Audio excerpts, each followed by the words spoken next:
ಆಶೀರ್ವಾದ ತೊಗೊಳ್ದಕ್ಕೆ ಅಂತಲೇ ಬಂದಿದೆ. ಆ್ಯಂಡ್ ಹಲವಾರು ಜನ ಇವತ್ತು ಲಕ್ಕಿಲಿ ಆ್ಯಕ್ಚುಲಿ ಜಾಸ್ತಿ ಜನ ಇಲ್ಲ. ಸೊ ಆರಾಮಾಗಿ ದರ್ಶನ ತೊಗೊಳಕ್ಕೆ ದೇವಿನ ನೋಡೋದಕ್ಕೆ ಒಂದು ಚಾನ್ಸ್ ಇತ್ತು. ಸೊ ಮನಸಾರೆ ಪ್ರತಿಯೊಬ್ಬರಿಗೂ ಒಳ್ಳೆಯದಾಗಲಿ, ತಾಯಿ ಒಳ್ಳೆಯ ಆರೋಗ್ಯ ಕೊಟ್ಟು ಕಾಪಾಡಲಿ ಅಂತ ಹೇಳ್ತಾ, ಹೊಸ ವರ್ಷ ಏನು ಒಂದು 8 ದಿನದಲ್ಲಿ ನಾವು ಈ ಒಂದು ವರ್ಷನ ಕಳಿತೀವಿ. ಸೊ 2022ಗೆ ನಾವು ಎಲ್ಲರೂ ಪಾದಾರ್ಪಣೆ ಮಾಡ್ತೀವಿ.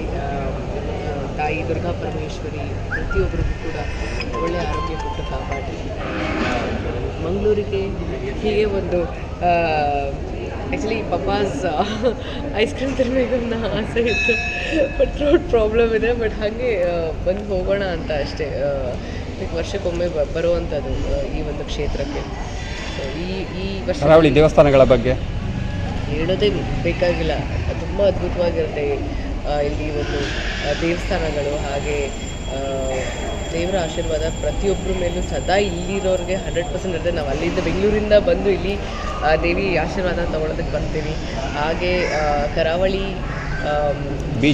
ಬೀಚ್ ಆಗಿರ್ಬೋದು, ಇದು ಊಟ ನನಗೆ ತುಂಬಾ ಇಷ್ಟ ಕರಾವಳಿ ಫುಡ್ ಅಂದರೆ. ಸೊ ಯಾವುದು ಅಂತ ಇಷ್ಟ ಅಂದರೆ ಲೈಕ್ ಎಲ್ಲ ಊಟಗಳು ತುಂಬಾ ಇಷ್ಟ ಆಗುತ್ತೆ. ಸೊ ನನ್ನ ಖುಷಿ ಇಲ್ಲಿ ಬಂದು 1-2 ದಿನ ಟೈಮ್ ಸ್ಪೆಂಡ್ ಮಾಡಿ ಹಲವಾರು ಪುಣ್ಯಕ್ಷೇತ್ರಗಳಿದೆ ಇಲ್ಲಿ ದರ್ಶನ ಪಡೆಯುವಂಥದ್ದು. ಕನ್ನಡ ಚಿತ್ರರಂಗದ ಬಗ್ಗೆ ಏನು? ಕನ್ನಡ ಚಿತ್ರರಂಗದ ಬಗ್ಗೆ ನಾನೇನು ಹೇಳಿ, ಕೋವಿಡ್ನಿಂದಾಗಿ ಸ್ವಲ್ಪ ಖಂಡಿತವಾಗ್ಲಿ 2 ವರ್ಷದ ಹಿಂದೆ ನಾವು ತುಂಬಾ ಕಷ್ಟಪಟ್ಟಿದ್ದೀವಿ. ಸೊ ಇವಾಗ ಸ್ವಲ್ಪ ರಿಕವರ್ ಆಗ್ತಿದೆ.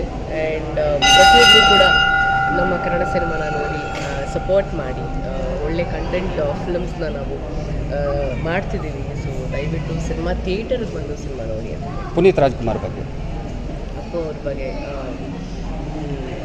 ಅಂಥ ಮಹಾನ್ ವ್ಯಕ್ತಿ ಬಗ್ಗೆ ಪದಗಳೇ ಸಿಗಲ್ಲ ಮಾತಾಡೋದಕ್ಕೆ.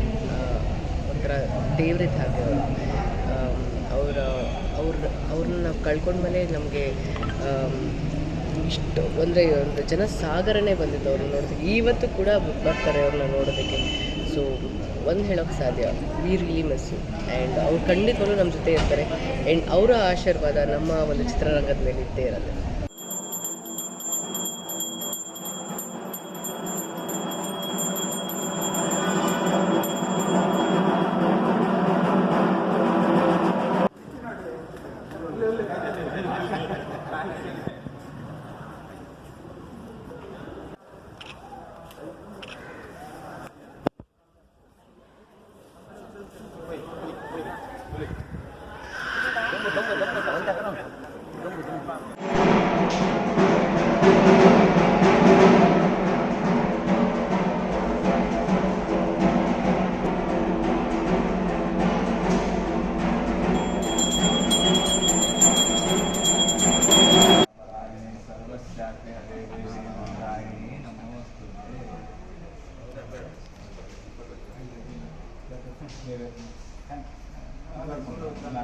ರಾಜಗೋರಿ ತೆರವಂಟ ರಾಜ್ಯ 5 ಕೋಟಿ ಮಾಂತ ಸಮೃದ್ಧಿಲ್ಲ ದೇವರು ಕೊಟ್ಟು ಅದನ್ನು ಎಲ್ಲ ರೀತಿಯ ನಿರ್ವಹಣೆ ಮಾಡೋಕೆ ಬಾರ್ದಲ್ಲ. ಇಲ್ಲೊಳ್ಳ ಸ್ವಸ್ಥೈ ಸ್ಮೃತ ಮತಿ ಮತೇವ ಸುಖಾಂ ದದಾತಿ ಹಾರಿದ್ರ ದುಃಖಭಯ ಹಾರಿಣಿ ಕಾತ್ಮಧನ್ಯ ಕ್ಷೇತ್ರಸ್ವಾಮಿ ಪಂಚದುರ್ಗಾಭ್ಯಾಂ ಪ್ರಾರ್ಥನಾಂ ಸಮರ್ಪಯಾಮಿ.